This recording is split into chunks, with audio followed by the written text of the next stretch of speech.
The first kid to complete my new youth fitness circuit tripped over an orange cone, missed the basketball hoop by 6 feet, and still received a certificate for exceptional forward momentum.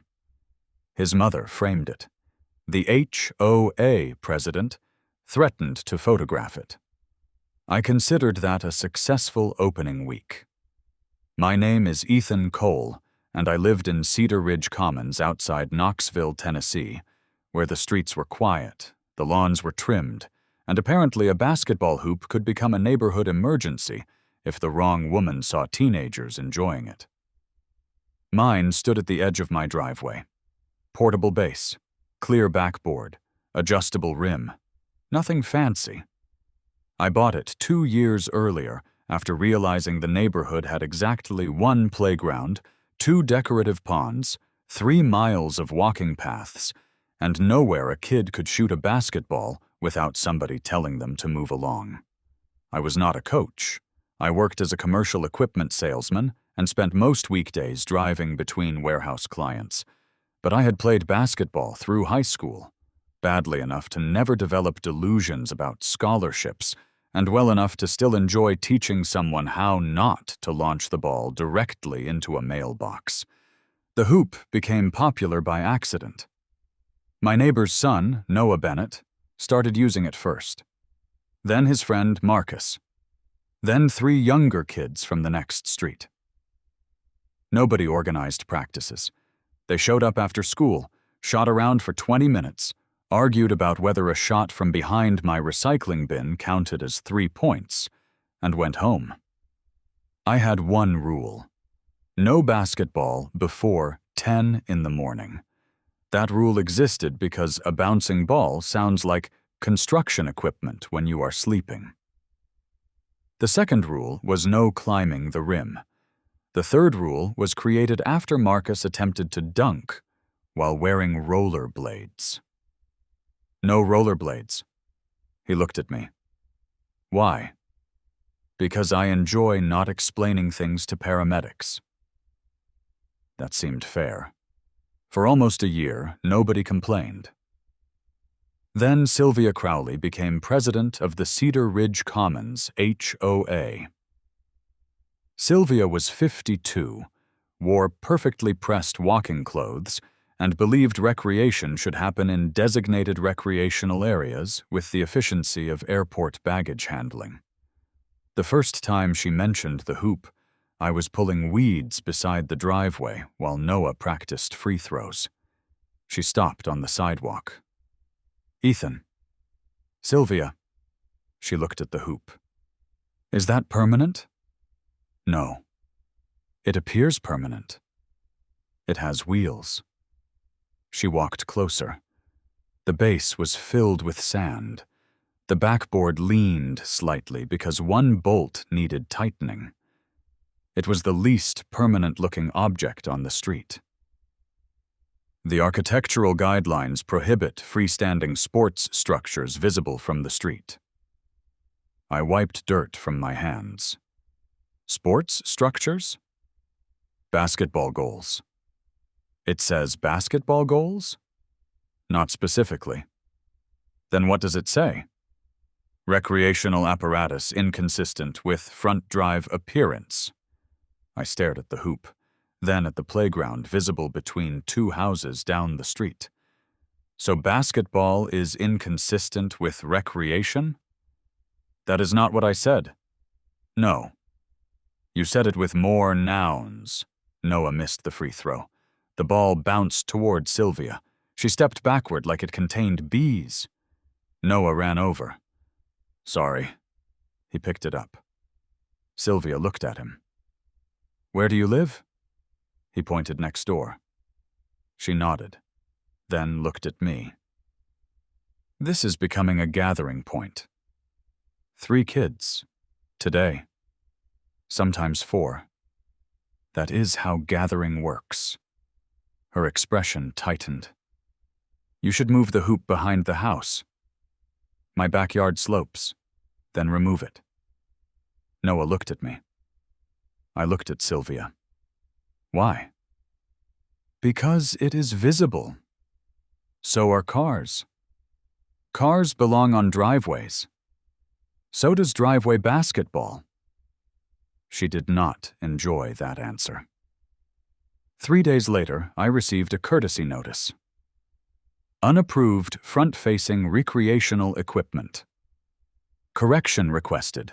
Remove or relocate basketball apparatus from visible driveway area. I read it twice. Then called my friend Ramon Ellis. Ramon lived 2 blocks away and taught physical education at a middle school. He came over that evening, read the notice, and laughed. This is why PE teachers drink coffee. What does that mean? Nothing. He looked at the hoop. What are you going to do? Appeal. That is boring. It is also normal. Normal got you paperwork. He walked around the driveway, then looked toward my garage wall. You have cones? Some. Agility ladder? No. I have one. No. Resistance bands? No. I have those too. I stared at him. What are you planning? He smiled. Nothing recreational. I already hated the wording. What? Fitness? No. You said no before hearing it. I know your face. He pointed toward the notice. They banned a sports structure. Yes. So stop treating it as a basketball setup. It is literally a hoop. Correct. A versatile upper body coordination target. I closed my eyes.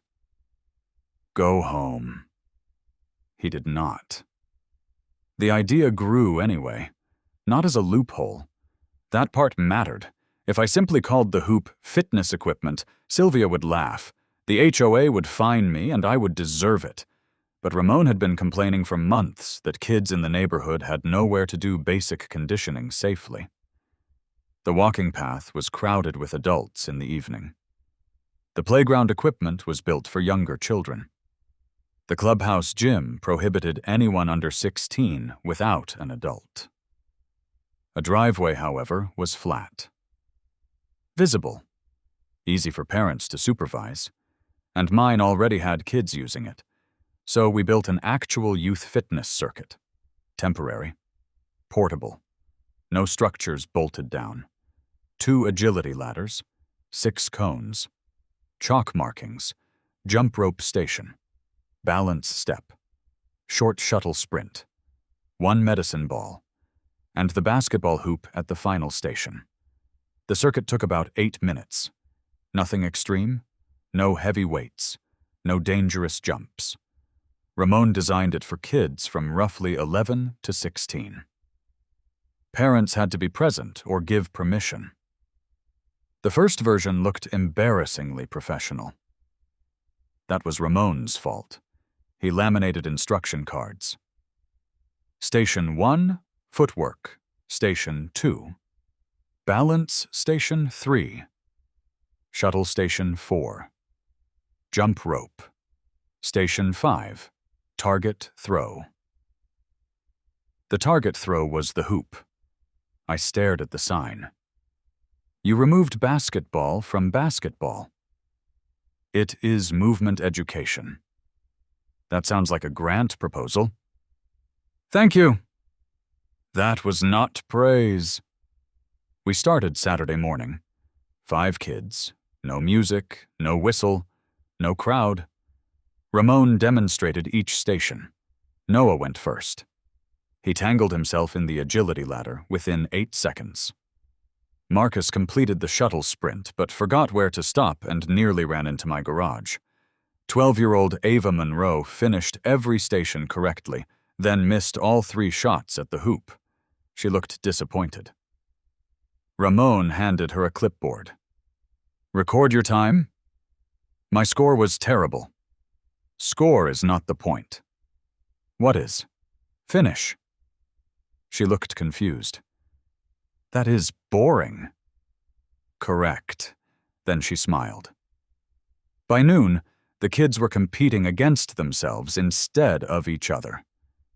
That surprised me. Noah wanted to reduce his shuttle time. Ava wanted to make one basket after completing the circuit. Marcus discovered he was much better at jump rope than basketball, and immediately pretended this had always been intentional. Parents stayed near the curb. Some watched. Some talked. Nobody blocked the street. No extra cars arrived because everyone lived nearby. It was exactly the kind of low-key neighborhood activity nobody should care about. Sylvia cared immediately.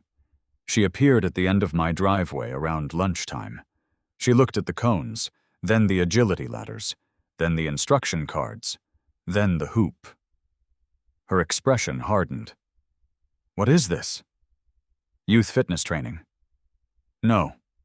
I looked at Ramon. He looked at me, then back at Sylvia. "Yes." She stepped closer. "You were told to remove the basketball hoop. The appeal is pending. You expanded the activity instead. We created a fitness circuit with a basketball hoop. One station. That is still basketball," Ramon answered politely. "It includes throwing mechanics, coordination, lower body fatigue recovery, and target accuracy." Sylvia stared at him. "Who are you?" "Ramon Ellis. Do you live here?" "Yes." "Are you a coach? Physical education teacher?" That was unfortunate for her. She looked toward me. "You hired him?" "No." "I brought coffee," Ramon said. Sylvia ignored him. "Is anyone paying?" "No." "Are you running classes?" "No." "Do you have a schedule?" "No." "Then why are there instructions?" "So children know what to do." "That sounds organized." "It is organized." "Then it is a program." Ramon shrugged. "Most safe activities are." Sylvia looked at the kids. Ava was doing the balance station. Noah waited behind her. Marcus stood beside his mother. Nobody was shouting. Nobody was bouncing balls continuously. Nothing looked dangerous. That seemed to irritate Sylvia more. You cannot convert a driveway into a recreational facility. I looked around. It becomes a driveway again in 10 minutes. Every piece of equipment could be picked up and moved into the garage. Even the hoop rolled. Ramon demonstrated by lifting one cone. Facility reduced. Sylvia looked at him. "Do not." He put it back. She left.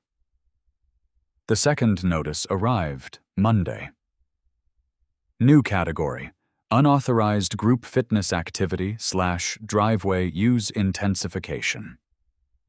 I admired the phrase, use intensification. Apparently 5 children had intensified concrete. The notice instructed me to discontinue organized youth training activities pending board review. That was where I stopped laughing. Not because of the HOA, because Noah stopped coming. Monday, Tuesday, Wednesday. His basketball stayed in his garage. I saw him getting off the school bus. He waved, then went inside. Ava came over Wednesday afternoon. Is training canceled? No. Then why is Noah not coming? I do not know. Marcus shrugged. He said he is done. That made no sense. Noah had used the hoop more than anyone. I walked next door that evening. His mother, Dana Bennett, answered. She looked tired. Is Noah okay? Yes. Did I do something? No. Did Sylvia talk to him? Dana hesitated. That was enough. What happened? She opened the door wider. Come in. Noah was upstairs. Dana sat at the kitchen table. then handed me an HOA envelope. Not addressed to her, addressed to Noah. I stared. Why did the HOA send a letter to a 13-year-old? They did not mail it. What? It was left under our door. Inside was a printed notice. No official HOA letterhead, but it used the same formatting, same fonts, same language. Notice to participant. Continued involvement in unauthorized driveway fitness activity may result in suspension of recreational privileges within Cedar Ridge Commons common facilities. I read it twice, then again. They threatened his clubhouse access? Dana nodded. He thinks he will be banned from the pool. Can they do that? I do not know. They cannot send enforcement notices directly to a child. I know. Did Sylvia sign this? No. No signature. No sender. No board contact. Just the threat. I felt anger arrive properly for the first time. This is not an official notice. That is what I thought. Did anyone else get one? Dana shook her head. Noah had. That explained why he stopped. He was not bored, he was scared. I went home and called Ramon, then Ava's mother, then Marcus's mother.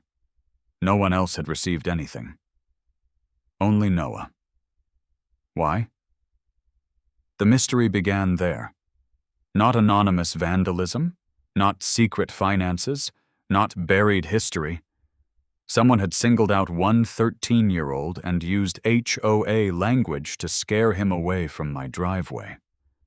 I showed Sylvia the notice the next morning. Not by email, in person. She was walking near the clubhouse. I handed it to her. Her face changed instantly. Where did you get this? Noah Bennett. She read it, then looked at me. This is fake. You are sure? Yes. You did not authorize it? No.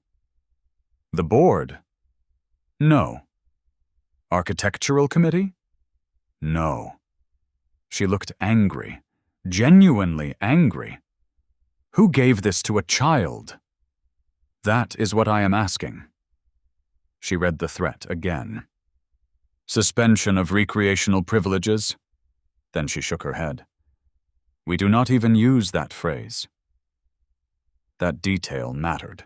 Whoever wrote the fake notice knew HOA language well enough to imitate it, but not well enough to get everything right. Sylvia looked toward Noah's street. When did he receive it? Monday. Before or after my notice to you? After. She handed it back. This is not acceptable. I stared at her. Interesting. What? You were fine with shutting down the activity. That is different. Not to Noah. Her expression tightened, then softened. Slightly. I did not know anyone was frightening children. That sounded honest. We agreed on one thing. Find out who did. The youth fitness circuit stopped temporarily. My choice, not the HOA's. Until I knew whether someone was targeting kids, I did not want them dragged into adult nonsense. I told Noah that personally. He stood in his driveway holding the fake notice. I thought I got in trouble. You did not. But the HOA said, the HOA did not send it. He looked toward Sylvia's house. How do you know? She told me. He did not look convinced. That bothered me. Adults had turned a basketball hoop into enough paperwork that a 13-year-old could no longer tell which threats were real. I crouched slightly so we were eye level. Listen, you did nothing wrong. The circuit is paused because I want to figure this out. Not because of you. He nodded, then looked toward my hoop. Are you taking it down? No? That got the smallest smile. Friday afternoon, Ramon came over. We looked at the fake notice again. He noticed something I had missed. The paper. Not normal printer paper. Thicker, slight gloss. The same stock Cedar Ridge used for clubhouse activity flyers. I stared. Anyone can get that? Maybe. Then he pointed to the lower corner. Tiny black crop mark. Professional print setup. Not a home printer. Someone had printed the notice from a larger sheet or flyer template. The clubhouse office had a commercial color printer. So did the management company. So did several businesses nearby. Still broad. Then Noah's mother called. Ethan. What? She found another one. Who? Noah? No. Her voice changed. His little sister. I froze. Mia was 9. What does it say? Dana read it.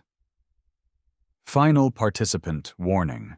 Family involvement in prohibited training activity may affect household eligibility for youth amenity programs. My stomach dropped. This was no longer someone trying to scare one kid away. Someone was targeting the Bennett family. Why them? They were quiet. Paid dues. Rarely attended HOA meetings. No obvious conflict. Then Dana said something strange. There is a handwritten number at the bottom. What number? 17. I looked at Ramon. He heard it through the speaker. 17? Yes. Anything else? Just 17. Ramon looked toward the hoop, then toward the row of houses. Ethan. What? How many kids used your driveway last weekend? 5. No, he shook his head. How many youth households are on this street? I did not know. Then he asked the question that made the entire thing feel different. What if 17 is not a warning number? What is it? He looked toward the clubhouse. What if it is a list number?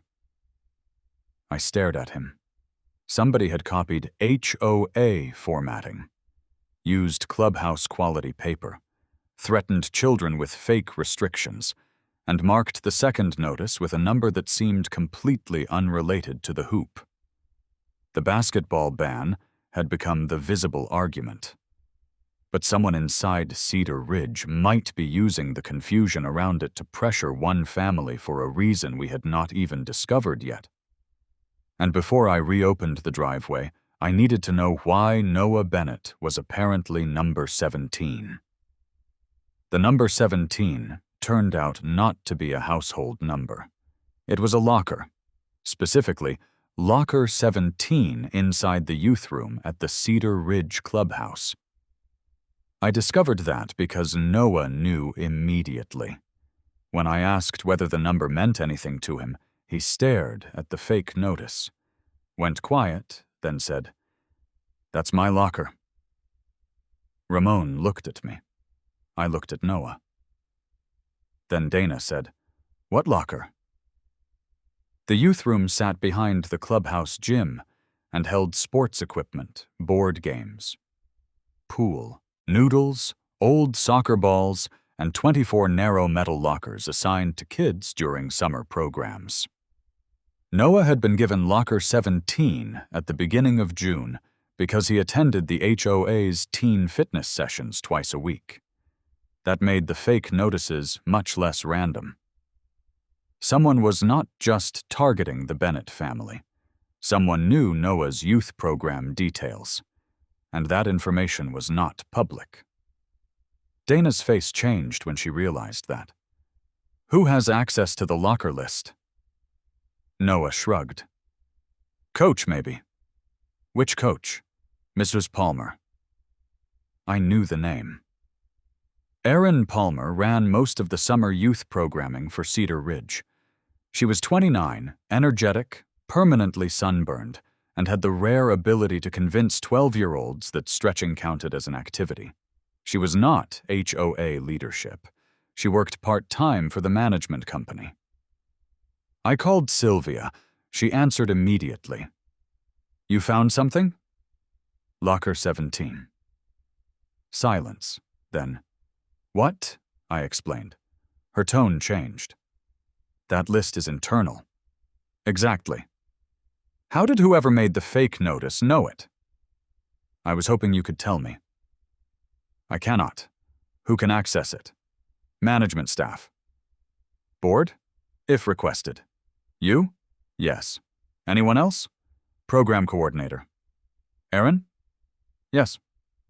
"Parents?" "No." I looked toward Noah. He was sitting at my kitchen table rolling the fake notice into a tube and flattening it again.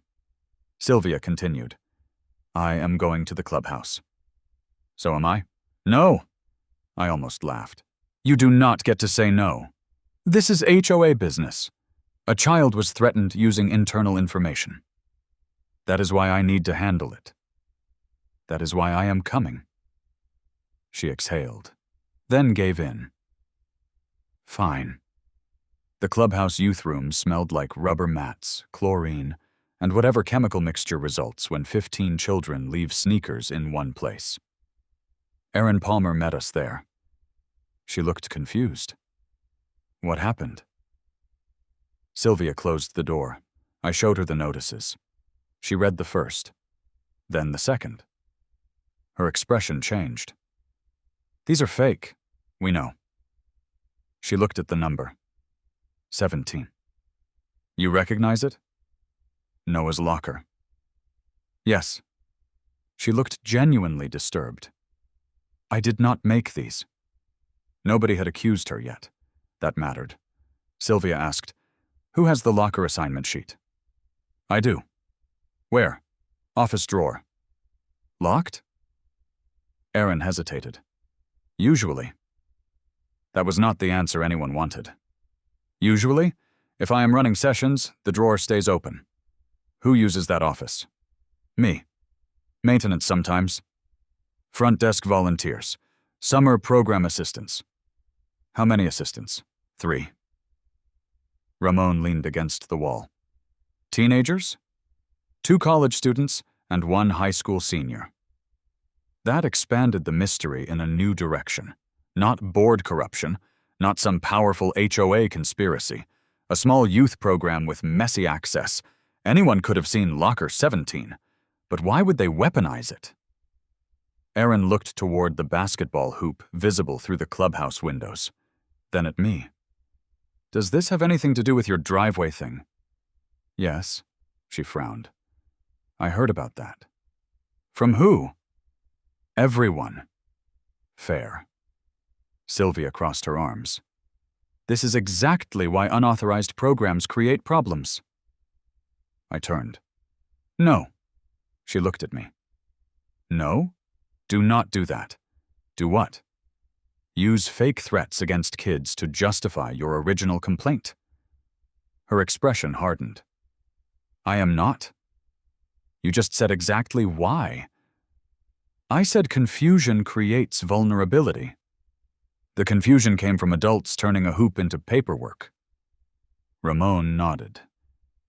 "That part is accurate." Sylvia looked at him. "Please do not referee." "I teach PE." "Different referee." Erin stepped between us emotionally, if not physically. "Can we focus on Noah?" That was the right question. We checked Locker 17. Nothing unusual inside. Shoes, water bottle, sweatshirt, a deck of cards. Then Erin opened the assignment binder. Noah's name, Locker 17, emergency contact, age, program group, all normal. Then I saw a mark in the margin, a small red dot. "What is that?" Erin looked. "I do not know." Sylvia leaned closer. "Was that there before?" "I have never noticed it." We checked the rest of the list. More red dots. Locker 4, Locker 9, Locker 12, Locker 17, Locker 19, 6 total. Ramon frowned. Same ink. Erin flipped the page. Nothing else. What do those kids have in common? I asked. She read the names. Noah Bennett, Maya Chen, Brandon Wells, Keisha Martin, Lucas Shaw, Emma Patel. Different ages, different streets, different schools. Then Erin noticed something. They all attend Tuesday conditioning. Your program? Yes. What is Tuesday conditioning? Basic strength and movement. Basketball? No. Running? Some. Kids who used my driveway? She checked. Noah did. Anyone else? Maya came once. That was not enough. Sylvia looked impatient. The dots may mean nothing. Erin looked at her. They were not mine. That mattered more. Someone had marked 6 children in an internal binder, and one of those children received fake warnings referencing the exact conflict happening at my house. We called parents, not to frighten them, to ask whether anyone else had received unusual notices. 3 had. Maya's mother found a paper in her mailbox saying participation in unapproved neighborhood athletic activity could affect eligibility for clubhouse programs. Brandon received one taped to his bike. Keisha had not received anything. Lucas had. Emma had not. 4 notices. All fake. All children with red dots. Every notice used slightly different wording. But the threat was the same. Stay away from outside youth activity or risk losing access to official programs. That changed the entire conflict. My driveway was not being targeted because the HOA disliked basketball. Someone was trying to keep specific kids dependent on the clubhouse program. Why? Money was the obvious answer. Except the youth program was included in HOA dues. No per-child fees, no commission, no enrollment bonus, nothing financial. Then Erin asked, "Are all the marked kids on the fall fitness team?" I looked at her. What team? Cedar Ridge was preparing for a regional youth wellness challenge, not competitive sports, a community fitness event between several neighborhoods, relay drills, timed walking, balance stations, basic strength tests, participation points. Erin had selected 12 kids for Cedar Ridge's team. The 6 red dot children were the strongest 6. Ramon smiled slowly. This is not about keeping them in the program. What is it? He looked at Erin. Keeping them available. She understood. Oh. Sylvia did not. Available for what? The challenge. Ramon pointed toward the list. If these kids start training somewhere else, someone may think they will leave the official team. Erin shook her head. They are allowed to train anywhere. Someone may not agree. I stared at the names, then asked, who cares that much about winning a youth wellness challenge? Nobody answered. That question sounded too stupid. Then Sylvia looked away. I noticed. What? Nothing. Sylvia, she sighed. The HOA board has been pushing the event. Why? Reputation. There it was, not money? Prestige? Cedar Ridge had placed last the previous year. Apparently, some board members considered that embarrassing. I stared at Sylvia. You are threatening children over neighborhood fitness rankings? I am not threatening anyone. Someone is. I know, but the board cares about winning. Yes. How much? She hesitated. Too much. That was enough.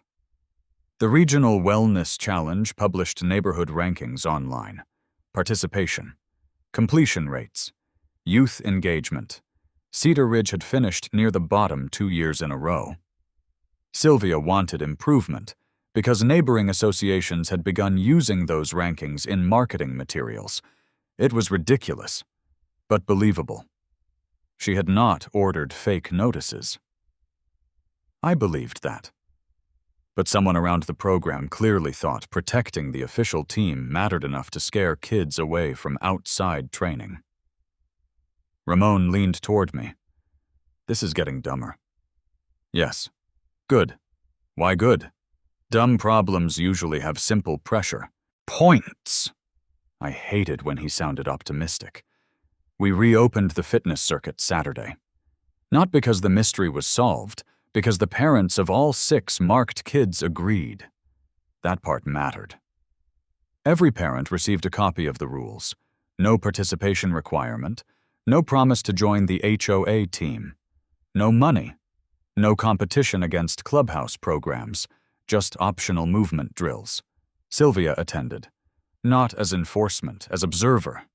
She hated that description. I loved it. The circuit expanded slightly. Not bigger, better.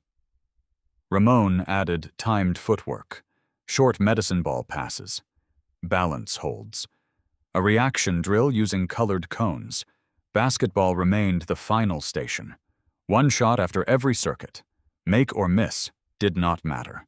The point was completing while tired. Noah returned. That mattered most.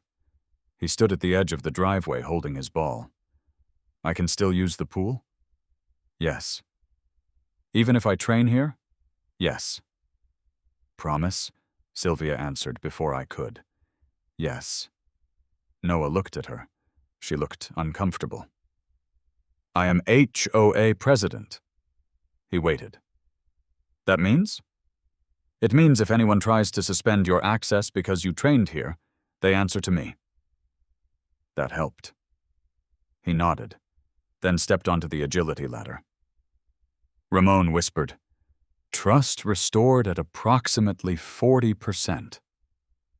Sylvia looked at him. I heard that. Good. The kids trained. Parents talked.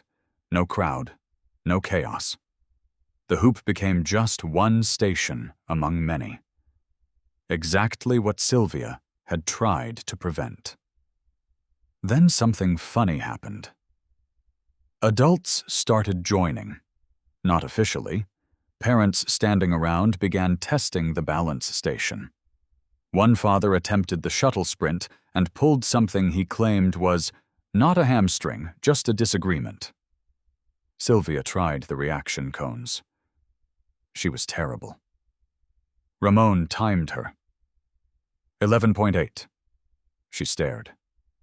Delete that? There is no delete. Then lose the clipboard. He held it against his chest. Academic record. She walked away. The driveway felt normal again. Then at noon, a girl named Maya Chen finished the entire circuit faster than anyone. Ramon checked his stopwatch. Personal best? She smiled. Then the basketball rolled toward the curb. A car stopped. The driver did not honk, did not move, just sat there. Dark gray SUV, tinted rear windows. We waited. Then the passenger door opened.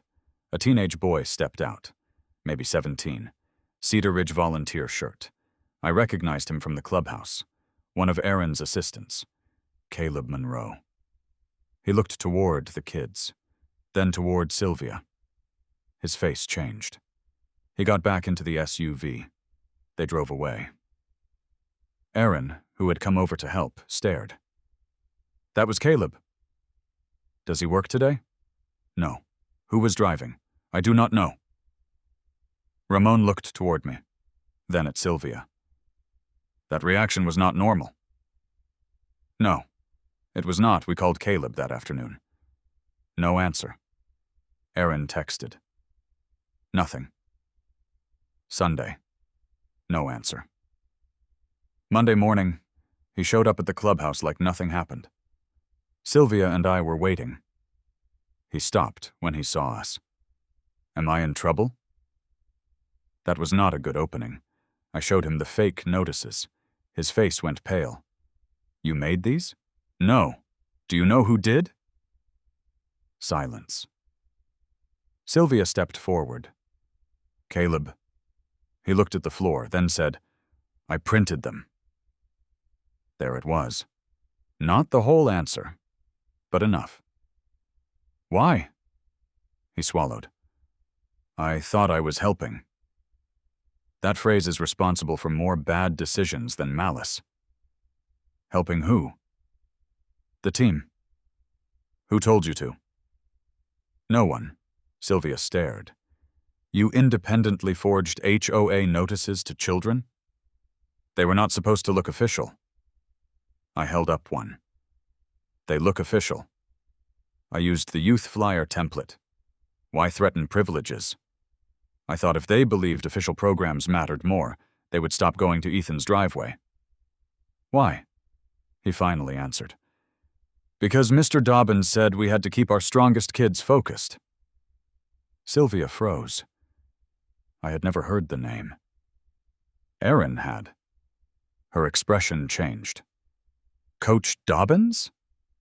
Not official coach, volunteer coordinator. Harold Dobbins was 61, lived in Cedar Ridge, and had volunteered to help prepare the Wellness Challenge team, former high school. Track assistant. Extremely competitive. Apparently unable to understand the phrase community event. Caleb explained. Dobbins never told him to forge anything. He complained constantly that my driveway was splitting the program. Said kids needed to choose. Said outside drills would ruin consistency. Said Cedar Ridge could not finish last again. Caleb, eager to impress him, created the notices. The red dots? His. He marked the strongest kids so he remembered who to protect. I stared at him. You scared a 9-year-old. His eyes filled. I know. Why not just talk to them? I thought they would laugh.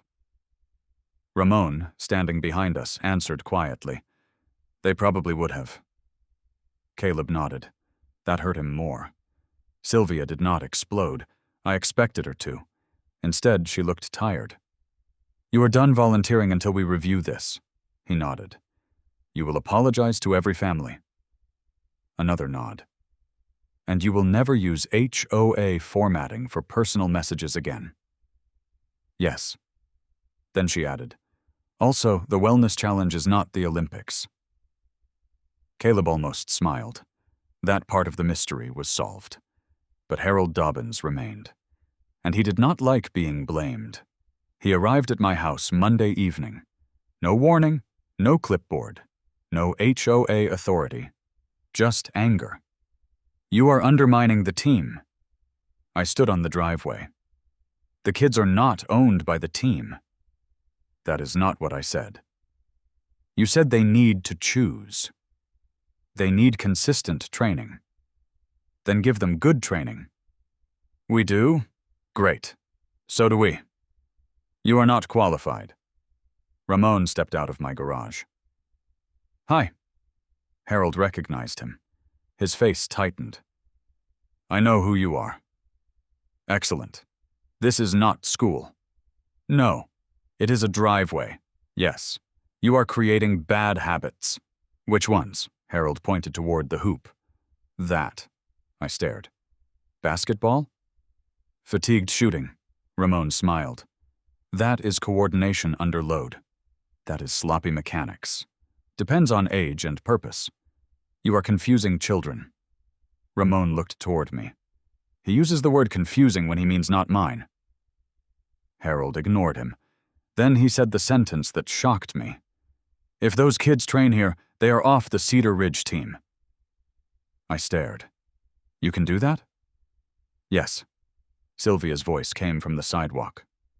No. None of us had heard her arrive. Harold turned. She walked toward us. You do not control eligibility. I coordinate preparation. You assist. The team needs discipline. The team needs children.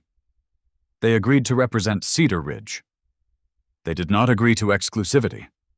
Harold looked furious. This is why we lose. Sylvia's expression changed. Lose what? The challenge. No. She pointed toward my driveway.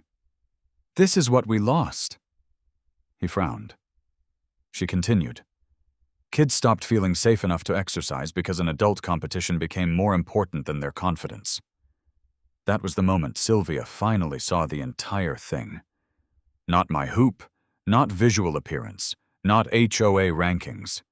The consequence of treating youth recreation like neighborhood branding. Harold stepped away. If you want another last-place finish, fine. He left. Ramon watched him, then whispered, strong exit pace, poor emotional conditioning.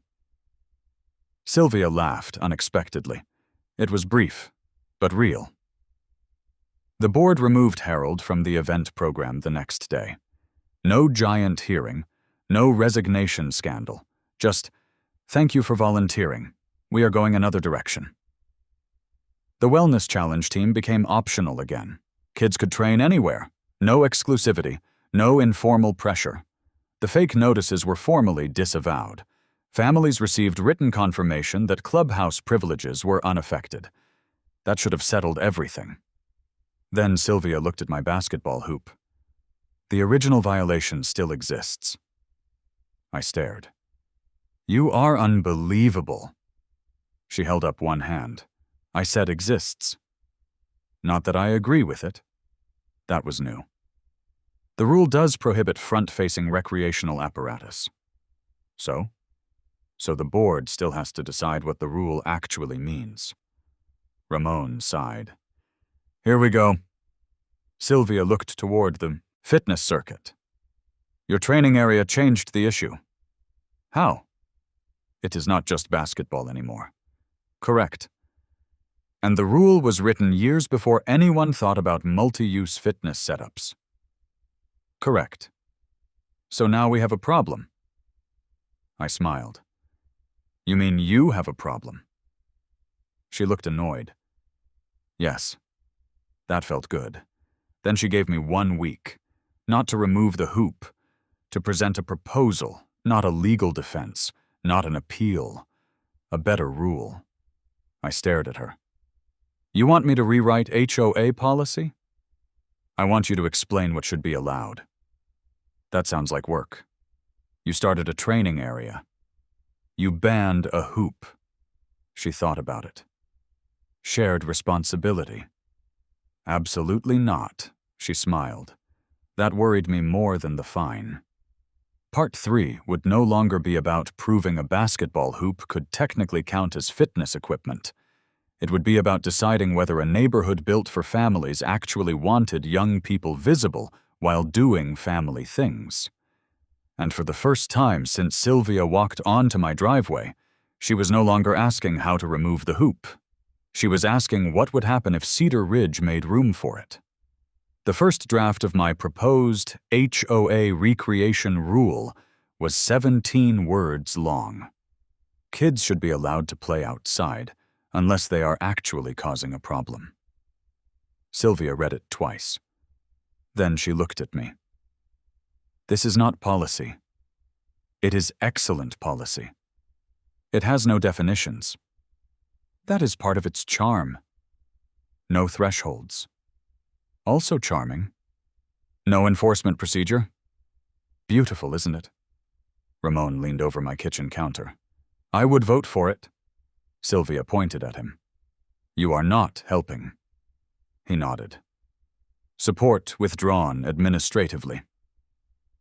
The problem was that Sylvia had been serious. If I wanted Cedar Ridge Commons to stop treating every visible basketball hoop, soccer rebounder, jump rope, or training cone like architectural contamination, I needed to propose something better than sarcasm. I did not want a 20-page recreation code. That would have recreated the original problem with better grammar. So we started from consequences. Noise. Blocked sidewalks. Dangerous placement. Equipment left in the street. Damage to neighboring property. Actual problems. If none of those existed, then the simple fact that children were moving around in front of a house should not qualify as a violation. That was my argument. Sylvia's challenge was appearance. She kept circling back to it. What about abandoned equipment? Define abandoned. A hoop that is never used. Then it is furniture with ambitions. Mason. Fine. We agreed equipment could not remain broken, unsafe, or visibly deteriorating. Temporary training gear had to be stored after use. Nothing could block sidewalks or street visibility. Activities had to respect existing quiet hours. Reasonable. Then Sylvia asked, "What about group size?" I stared at her. "We are not doing porch occupancy again." She frowned. "What porch?" "Nothing." Ramon looked confused. I ignored him. We did not set a number. Instead, group activity would only become an HOA issue if it created one of the measurable problems already listed. Noise, parking, access, safety, property interference. Sylvia hated the lack of a head count. That was exactly why I liked it. We called the proposal the Active Driveway Standard. Ramon wanted Operation Let Kids Move. Sylvia threatened to leave. By Thursday, we had 1 page, not 17. 1. That felt like a victory. Then I made a mistake. I showed Noah. He read the draft sitting on my garage step. "What does temporary portable equipment mean?" "Cones. Jump ropes?" "Yes." "Basketballs?" "Yes." "What about chalk?" "Probably." He looked at me. "What about scooters?" I looked at Sylvia. She looked at me. We had not thought about scooters. Noah continued. "Rollerblades? No." "Why?" "Personal trauma." Ramon laughed. We added language covering wheeled recreational equipment when safely used. Then Ava asked about badminton nets.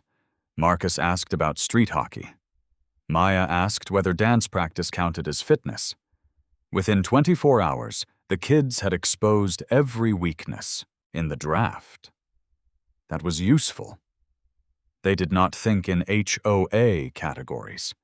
They thought in things people actually did, which made them much better policy testers than adults. The biggest surprise came from Mia Bennett.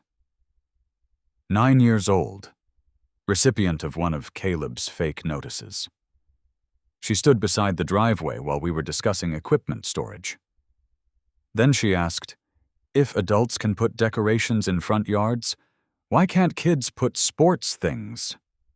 Nobody answered immediately. Sylvia looked toward 3 houses displaying decorative flags, metal cranes, seasonal wooden signs, and one enormous ceramic frog wearing sunglasses. Mia pointed. "That frog is always there." Ramon nodded solemnly. "Strong legal precedent." Sylvia looked at him. "Do not," Mia continued. "The hoop moves. The frog does not." That sentence killed half the aesthetic argument. Not legally, not technically, emotionally. Adults had been allowed to fill yards with objects because those objects looked decorative. Kids' equipment was treated differently because it looked active. Visible activity was being judged more harshly than visible clutter. Sylvia saw it. I could tell. She looked at my hoop, then at the frog, then back at the hoop. "I hate that frog." "Excellent. That is not the point." "It is now." The next step was supposed to be a standard board review. I refused to make that the climax. Mostly because the story had already become too strange to end with 6 adults sitting behind folding tables discussing basketball geometry. So, I changed the presentation. Not secretly, not as a stunt. I invited the board to my driveway. No chairs, no speeches, no formal youth event, just 15 minutes. Sylvia agreed reluctantly. The other board members arrived Saturday morning. Vice President Denise Harper, Treasurer Paul Maddox, Secretary Elaine Foster, 2 at-large members. I gave each of them a clipboard. Sylvia looked suspicious. What is this? Evaluation. Of the rule? No. I pointed toward the driveway. Of reality. Ramon had set up 5 stations, not for children, for board members. That was the revenge trick, not humiliation, experience.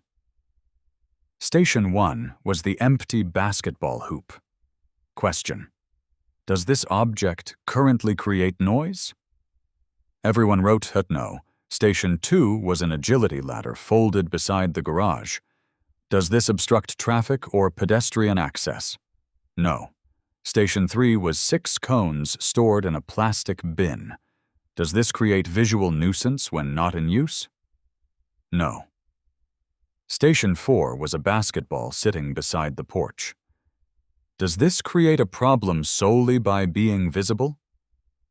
Paul Maddox wrote, depends how ugly the ball is. I liked him immediately. Station 5 was the ceramic frog across the street. Sylvia looked at me. You did not. I handed her the question. Which object is more visually permanent? The board stared, then at the frog, then at my wheeled hoop. Elaine laughed first. Paul followed. Even Denise smiled. Sylvia folded her arms. This proves nothing. No. It illustrates something. What? That we keep describing activity as appearance. Nobody spoke. I pointed toward the driveway. When the kids are here, judge what they are doing. When they are not here, judge what remains. If there is noise, address noise. If someone blocks a sidewalk, address the sidewalk. If equipment is unsafe, address safety. But banning an object because it suggests kids might use it. I looked toward the hoop. That is not property management. That is predicting annoyance. Paul nodded. Sylvia noticed. Then Denise asked the question I hoped someone would ask. What happened to the original basketball complaint? Sylvia sighed. It was based on the existing rule. Who complained? 2 residents. About noise? No. Balls entering yards? No. Parking? No. Damage? No. Then what? Sylvia looked embarrassed.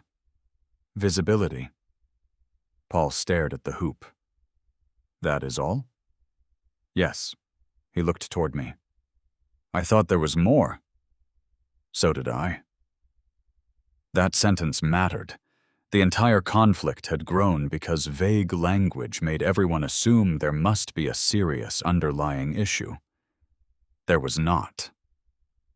My hoop was visible. That was the crime.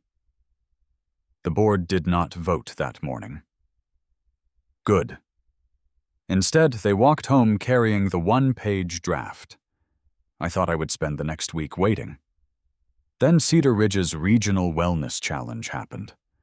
I had almost forgotten about it. The HOA team participated Saturday afternoon at a community athletic field with 6 other neighborhoods. No government, no officials rescuing anyone. Just families, volunteers, kids, and extremely enthusiastic people holding stopwatches. Cedar Ridge did not win. They finished 4th. Harold Dobbins would have considered that a catastrophe. Nobody else cared. Because something more interesting happened. Noah finished his relay without looking at the clock. Maya completed every balance station. Marcus, who once nearly ran into my garage during a shuttle drill, posted one of the fastest footwork times in his age group. Ava made every target throw except the last. She laughed instead of getting upset. Mia participated in the youngest division after insisting she had been administratively threatened into athletic excellence. Dana made her stop saying that near strangers. The biggest moment involved Caleb. He showed up with his parents, not as a volunteer, not wearing Cedar Ridge staff clothing, just watching. He had apologized privately to all 4 families who received fake notices. Some accepted quickly, some did not. Noah barely spoke to him. That was fair. Near the end, one relay team needed an extra person after a kid twisted an ankle. Caleb stepped forward. The organizer told him the slot was for participants 16 to 18. He was eligible. He joined. No clipboard, no authority, no fake notices, just running.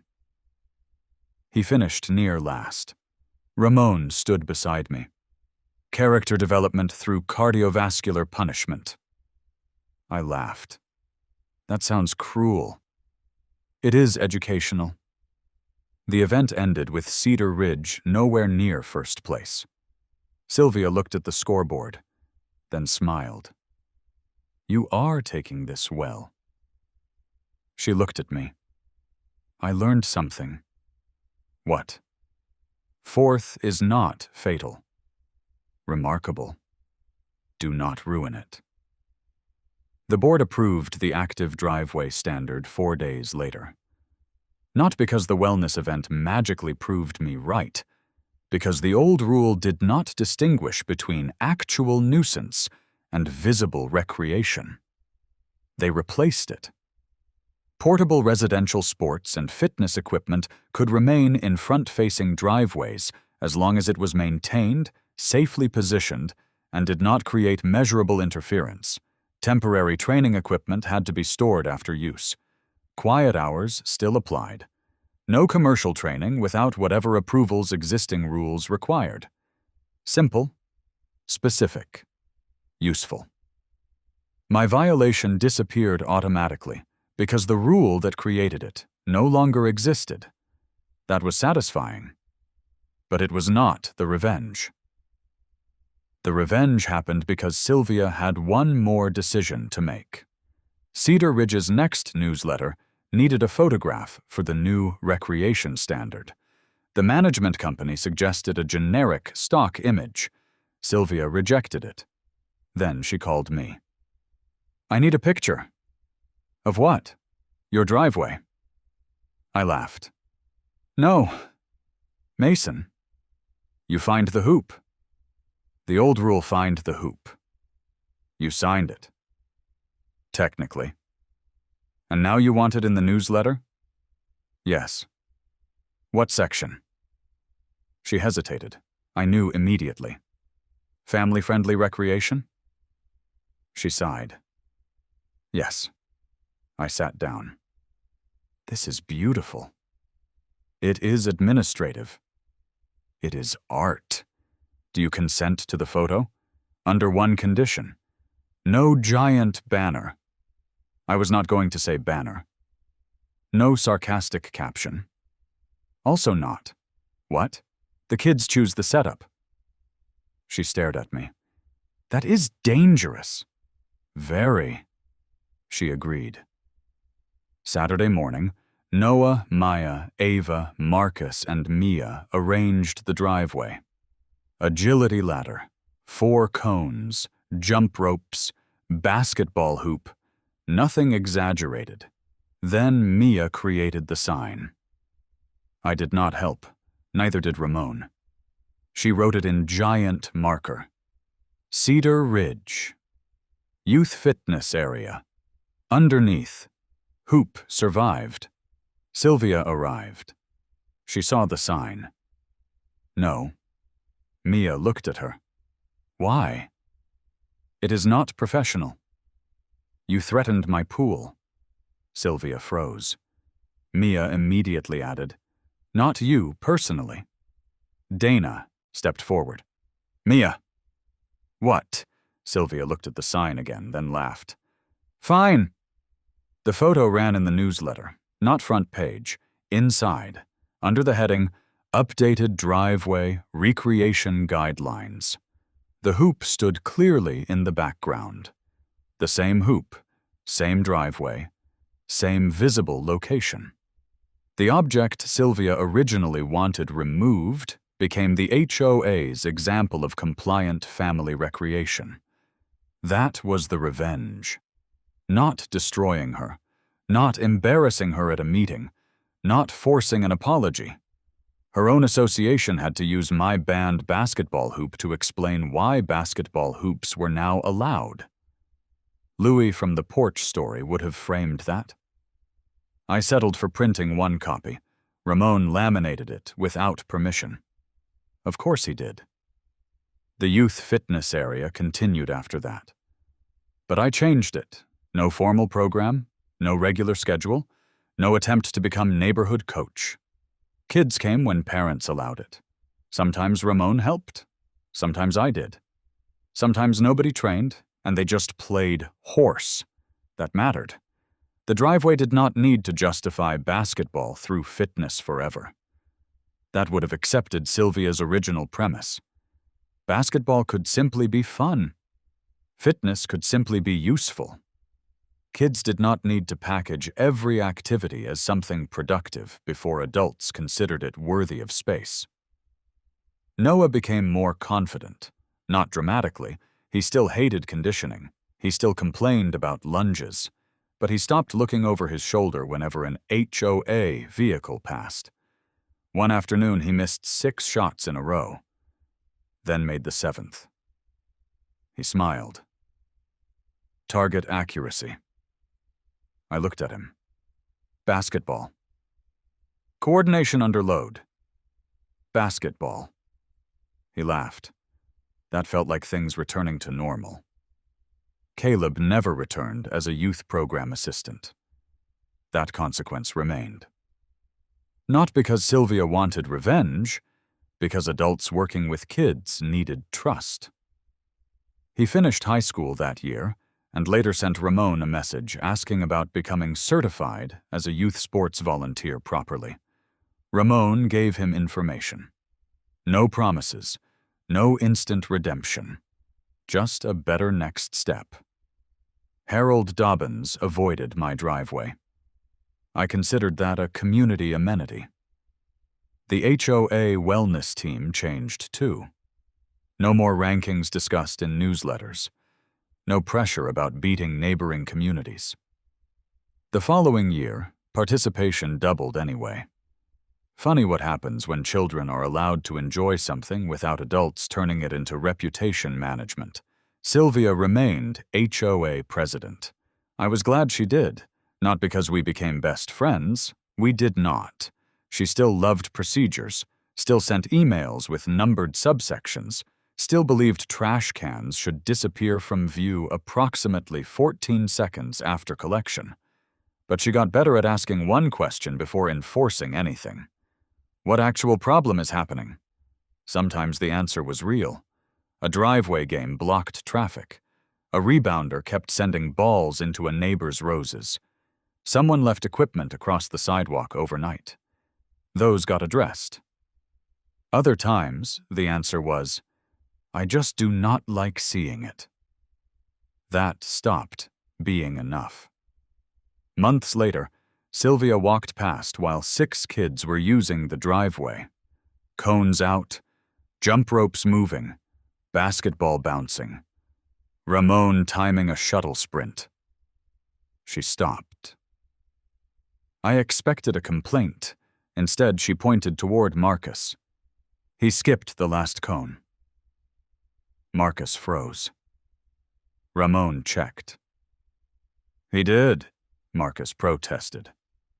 That cone is unnecessary. Sylvia folded her arms. Then why is it there? I stared at her. Are you coaching now? No. Sounds like coaching. I am observing compliance. Ramon smiled. Fitness compliance? She realized the trap, then walked away. Marcus shouted, Do I redo the drill? Sylvia called over her shoulder. Yes. He did. The basketball hoop stayed exactly where it had always been, visible from the street. No disguise, no technical relabeling, no hidden loophole. That mattered to me most. I had started the whole fight trying to preserve one object.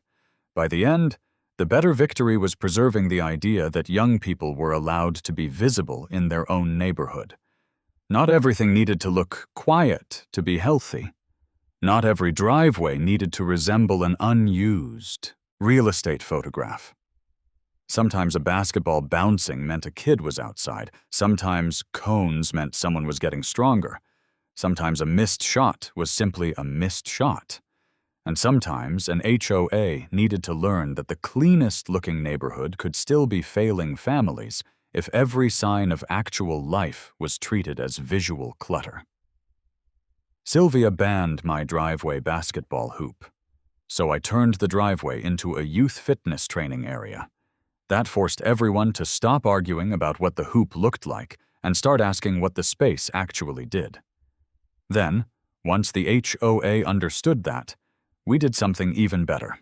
We stopped pretending basketball needed a more respectable name. The hoop survived. The kids kept playing.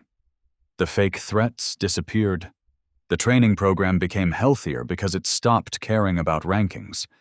And the HOA newsletter eventually featured the very object it once ordered me to remove.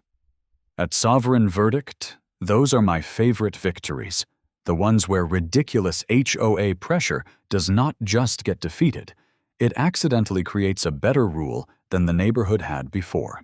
If you enjoy original HOA revenge, where one petty complaint turns into a consequence nobody on the board saw coming, subscribe to Sovereign Verdict. There are still plenty of quiet streets where somebody is probably staring at a basketball hoop and preparing an unnecessarily complicated email.